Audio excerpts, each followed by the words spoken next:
Don José, Buenos días, Fernando. buenos días. Buenos días a toda nuestra audiencia por el placer que nos da el compartir con ustedes todas las cosas que tenemos para usted, para que usted pueda enterarse de lo que pasa en el mundo relacionado con Panamá. Pero antes que nada, Fernando, hoy es miércoles, día de lotería. Día de lotería. Antes ¿cómo se llama? Los 500 años Exacto. de fundación de la 1, ciudad. 8 y 7. Y Uno, arrópense con el 4. 8, 7. y 7. Arrópese con el 4. Bien, Eso es para los que jugamos. Porque hasta Katy juega lotería. Sí, hombre, ya. Quizás ya compró, dice. Sí, ya compró. Y El 14. Compró por 14. Eh, Oiga, fíjese. En el mundo están pasando muchas cosas. Y le voy a seleccionar lo que está pasando en nuestra hermana República de Argentina. Y quisiera que le prestara atención a los siguientes hechos. Y también métase en las redes, en Google, en Internet, consiga información, porque es interesante comparar lo que está pasando en Argentina con lo que está pasando en nuestro país, para que usted vea las diferencias y las consecuencias de las cosas que uno hace. Después del proceso electoral de primarias que se dio en Argentina, que se conoció como PASO. el paso. Y recuerde que PASO quiere decir primarias abiertas, esa es la A, obligatorias. Y esto, ¿la palabra es? Con Primarias abiertas. primarias abiertas. Bueno, ahora le cuento.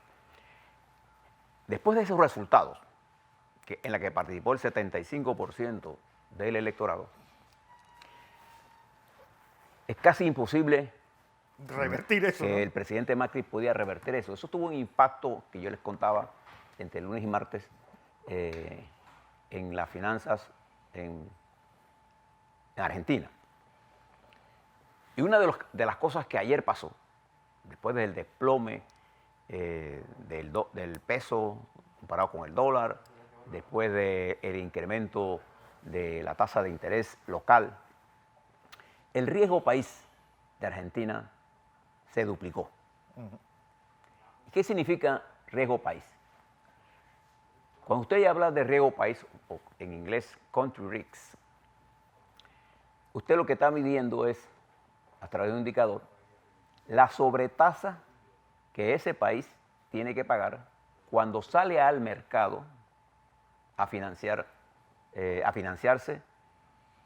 en materia de deuda externa o buscar financiamiento.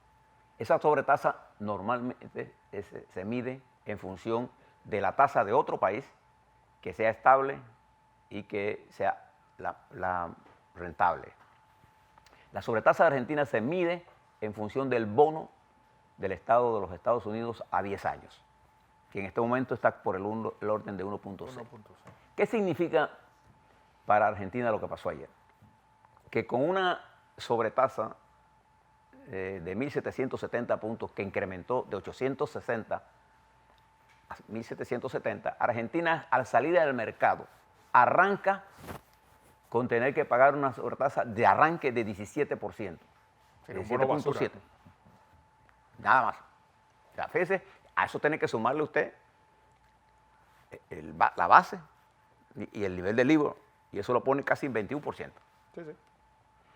Esto tiene también un efecto en el incremento del valor de la deuda, de interés por refinanciar deuda, y también tiene que ver mucho con la capacidad de inversionistas nuevos de ir a Argentina. Nadie en su sano juicio, siendo inversionista, iría a un país con una sobretasa de este nivel.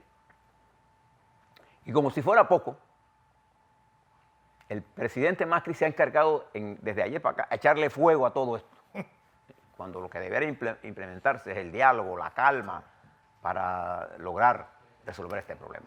Para que usted tenga una idea, la sobretasa, de acuerdo a JP Morgan, aquí las tengo, con el índice EMBI Plus, de Argentina ayer fue de 100%, la variación.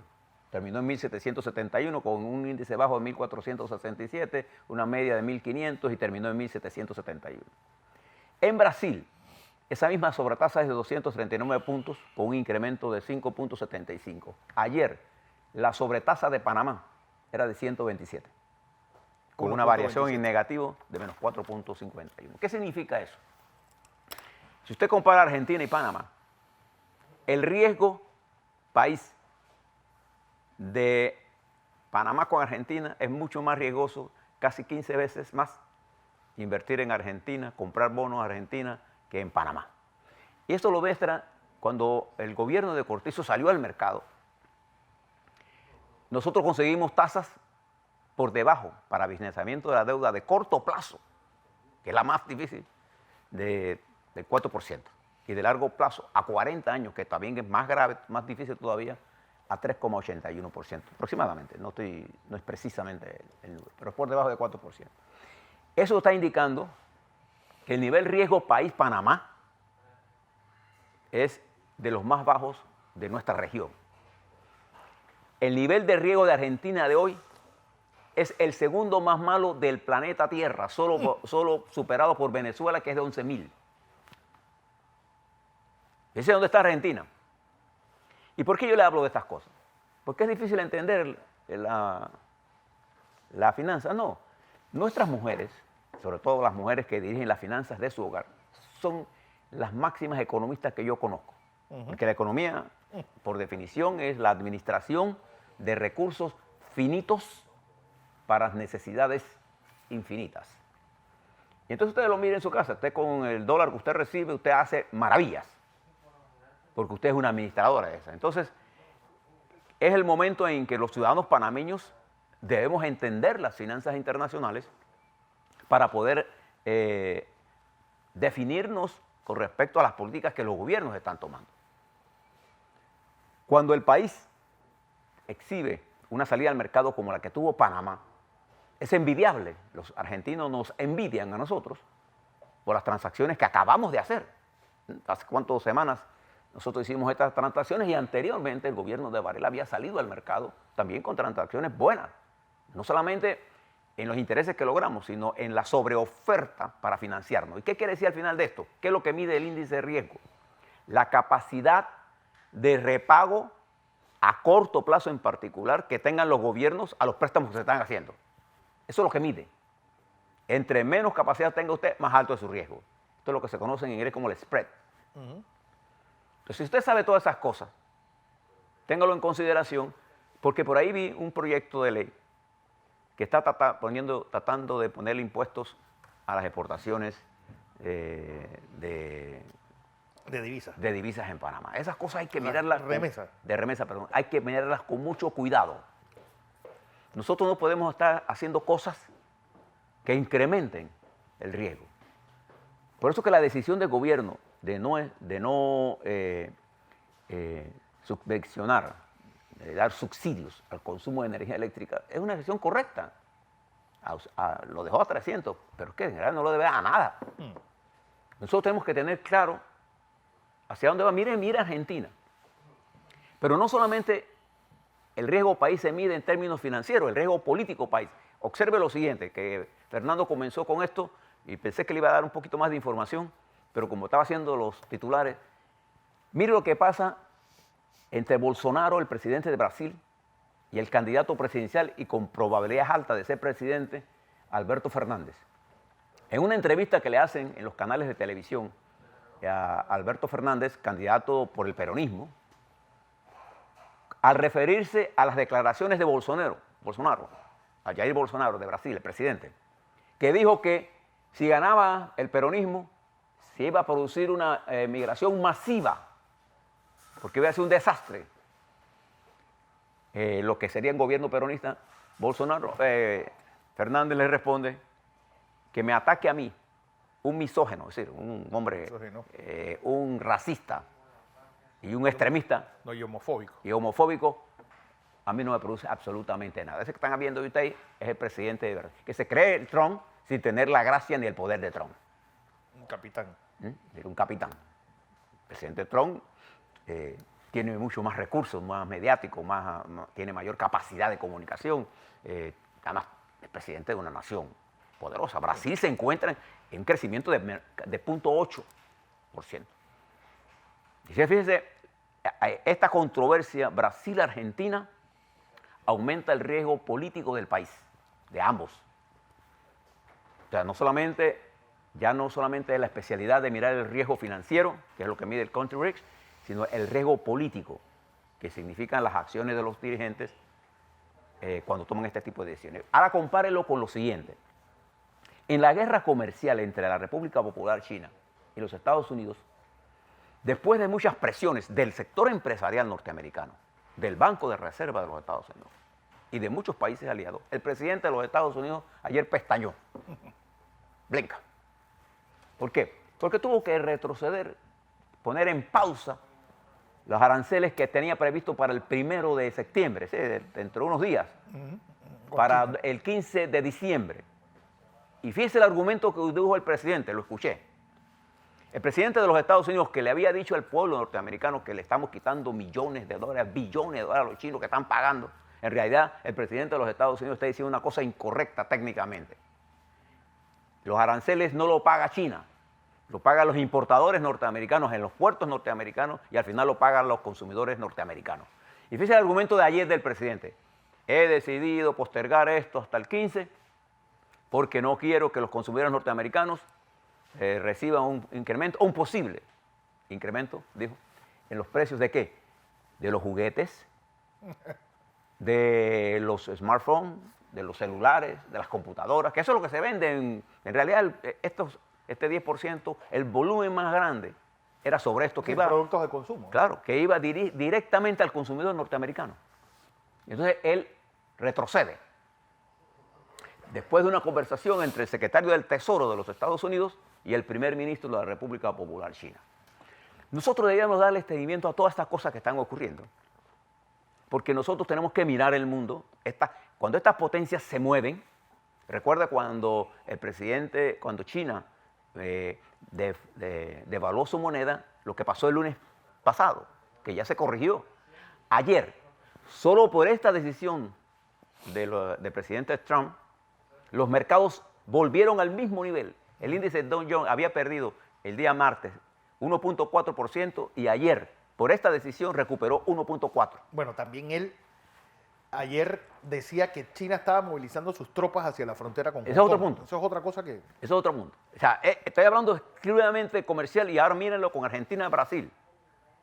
Mire a nuestros amigos de Colombia y nuestras dos fronteras y usted se dará cuenta que cosas importantes están pasando y nosotros tenemos que actuar aquí con un sentido de responsabilidad. Pero añádale esto que dice Fernando.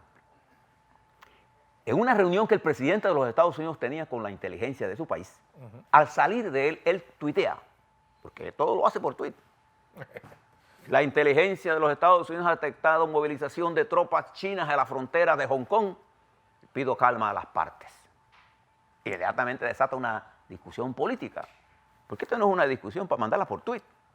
La inteligencia norteamericana está detectando movilizaciones, las tropas, y lo que va a pasar en Hong Kong es que si esto sigue así, ayer se tomaron por segundo día el aeropuerto, es que los chinos no van a permitir eso y van a intervenirlo. Es que estamos en medio de una guerra de verdad. Y si Hong Kong es intervenido militarmente, el efecto que eso va a tener en el mundo, por ser Hong Kong uno de los puertos más importantes del mundo, es la categoría que tiene Panamá. Metémonos eso en la cabeza. Cada vez que un diputado de nosotros, cada vez que un líder opositor, cada vez que un líder del gobierno deja de entender esta compleja situación, cometemos un grave error. Porque para bien, para mí, algunos piensan para mal, para bien, nosotros somos parte integral del mundo. Nosotros tenemos más importancia geopolítica en este momento que Cuba, que Colombia, que Venezuela. Perdón, voy a dejar Venezuela porque Venezuela tiene mucho más recursos que nosotros, que Guatemala, que El Salvador. Nosotros somos parte en un estrecho mundial. Por eso que tenemos que prestarle atención a todas estas cosas. Y añádale a todo esto que los informes de la economía alemana indican que ya la economía alemana está en negativo en crecimiento del PIB. Igual está la economía de Inglaterra. Italia se encuentra en una crisis política. Ayer el gabinete no permitió, la Asamblea, el Parlamento, que se empezara la moción de censura contra el primer ministro para disolver el gobierno, sino lo que lo van a decidir el 20 o 25 de agosto, si no me recuerdo la cifra. Y añádale esto, la confrontación entre Japón y Corea por comercio. Los Estados Unidos pidió permisos para que 2 barcos norteamericanos de guerra entraran a la bahía de Hong Kong. El gobierno se lo negó. Trump afortunadamente dio un paso hacia atrás, pidió calma, y ojalá los hongkoneses entiendan que el estatus especial que tiene está en peligro. Créalo. Además que estamos hablando de todas las rutas comerciales importantes que Pasan por ahí. Pasan por ahí. Y fíjese lo que le voy a decir. Preste la atención a esto. Y voy a terminar en el plano internacional aquí. En México, la exministra de Asuntos Sociales, ella se llama Rosario Robles, está detenida. Un juez la ordenó su detención por 2 meses, mientras sigue las investigaciones, por estar involucrada, fíjese la palabra que voy a usar, por omisión, en el defalco de aproximadamente, en el posible defalco de 250 a 300 millones de dólares. Ella no está vinculada a la comisión del hecho, no fue que ella se lo robó, como están diciendo algunos otros. No. Léase lo que salió del Supremo, del Tribunal, pero no del Supremo, del Tribunal. Ella está condenada, está detenida provisionalmente por omisión, porque ella sabía de eso, pero no hizo lo que tenía que hacer. Hay una diferencia entre cometerlo y todavía muchos juristas en México se preguntan por qué detenerla. ¿Y por qué le cuento esto? Porque inmediatamente el presidente de México salió a hablar de esto y comenzó a opinar sobre un tema en el que el Ejecutivo no tiene por qué meterse. Ese error de ahora utilizar esto como lawfare va a asumir a México en una controversia legal. Mire lo que está Ecuador. El riesgo de Ecuador hoy está en 8%. 8 puntos porcentuales. ¿El doble de Panamá? Triple. Triple. Y va para arriba, porque ya tiene una intervención del Fondo Monetario. Recuerda que Argentina fue intervenida por el fondo por 54 mil millones de dólares. Y lo que está ocurriendo en Argentina va a seguir profundizándose porque el presidente Macri no ha entendido lo que ha pasado. Algunos diputados de él lo han entendido, pero le cuento todo esto. Este es el mundo en que estamos viviendo y nosotros, aquí en nuestra república, con un centro financiero regional importante, con un paso importante, debemos ser lo suficientemente inteligentes para tener cautela con lo que está pasando. Le voy a contar, ya está en el aire la película Los Papeles de Panamá. Esa película, que la vimos nosotros en vivo, en el año 17 fue, ¿no? 16. Que atacó a Panamá con más de 178 de los grandes medios del mundo disparando contra nosotros en una forma continua, con la complicidad, esa es la palabra que uso, de medios locales que le dieron el nombre incluso a eso, y que se dirigió fundamentalmente a 5 países. Observe para que usted vea, a la República Popular China, al presidente de Rusia, al presidente de la India, al presidente de Sudáfrica y a Brasil. Esa película va a salir, pero en ese momento en que eso sale, a pesar de las recomendaciones que el presidente Varela trajo aquí, unos economistas, resultados que al final no sirvió para nada. No sirvió para nada, pero el efecto de todo eso en nuestro sistema financiero fue casi marginal en el sistema financiero. Entiendo. En el sistema de imagen de nosotros fue duro. Demoledor. Sí. Pero en el sistema financiero la corrida no se produjo. Puede ser que leyes como, por ejemplo, esta que estaba proponiendo nuestra amiga Zulay Rodríguez, tengan efectos dañinos. Pero uno tiene que analizar. Uno no puede politizar la economía, ni economizar al país. O sea, por eso existe la economía política. Yo esto siempre me recuerdo el gran talento del expresidente y gran amigo, gran sabio de la economía, Nicolás Ardito Barletta, que en su tiempo, cuando él estaba diciendo cosas económicas, él tenía la razón. Nosotros no lo entendíamos políticamente bien, porque no teníamos el conocimiento económico, pero él no nos entendía políticamente porque él no tenía el conocimiento político y eso hizo un choque. Después aprendimos más de ese hombre que ustedes ven ahí para entender la economía y poder aplicar mejor la política. Todo esto de riesgo, todo esto de las transformaciones que ese hombre hizo en nuestro país, muchas veces no era comprendido por nosotros. Y es por eso que la educación política se convierte en el arma más importante cuando hay confusión. Ahora le hablo a la vuelta sobre cosas que están ocurriendo en nuestro país, pero solamente quería estas pinceladas del mundo para que usted tenga una buena reflexión con una taza de café. Así es.